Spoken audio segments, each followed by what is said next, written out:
Hey, how's it going? I'm Goose. For Season 5, I've been doing a weekly video. However, since the PTR for Season 6 was this week, this video is going to be about my experience with the PTR.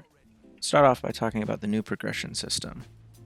Max level is now 60, which gives you 10 additional skill points, and then afterwards you'll level Paragon, which goes up to 300, giving you 300 Paragon points, which is 100 more than we had last season. Paragon is also account-wide now.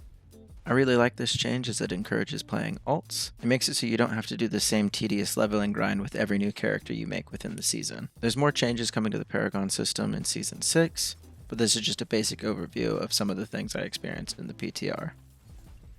Another change coming to the progression system is the new difficulty tiers.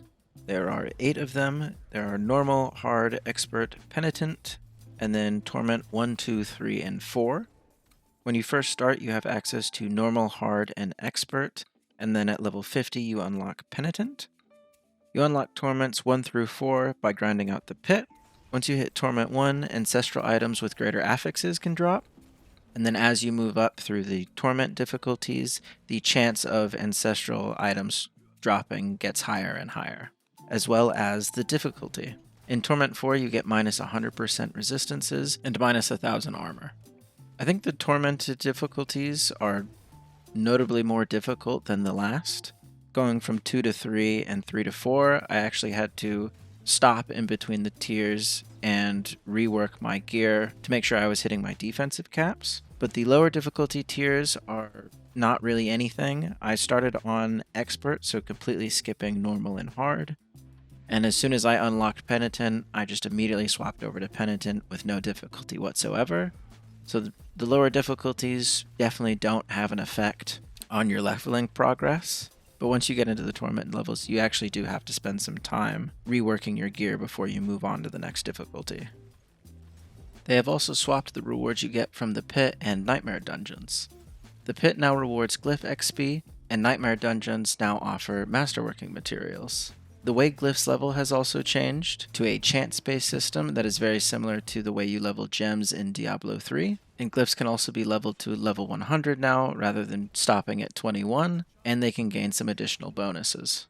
I like swapping the rewards for the pit and the nightmare dungeon, as it makes a lot more sense this way to level your glyphs as you're leveling through the difficulties, and then going and doing a nightmare dungeon, an extra activity, whenever you need the masterworking materials. I like the idea of getting an additional bonus whenever you max out your glyph. However, currently the bonuses aren't very interesting, as most of them just say extra damage. I feel like there's a more interesting bonus we should get for maxing out a glyph. Items have been changed so that there are now only normal and ancestral items. There are no longer any sacred items. I like that there's no more sacred items, but ancestral items are way too strong in comparison to normal items. And the way ancestral items work now is that an ancestral item drops and it's guaranteed to have a greater affix on it. So basically the way you can think about it is that ancestral items have just become greater affix items, but they also get a bunch of additional benefits over normal items on top of having a greater affix. They drop at a higher item power, as well as being able to have 2 tempers on it, while normal items can only have 1. So normal items are significantly weaker than ancestral items. I don't know why normal items are only limited to 1 temper, on top of dropping at a lower item power than an ancestral item. This is probably my least favorite change in the PTR, as when you have your character built out with normal items, your character's only half complete, as you're missing half of the tempers that you could have. Whereas in this season, you can complete your character without greater affix items, and the greater affix just gives you that little bit of extra boost to your completed character.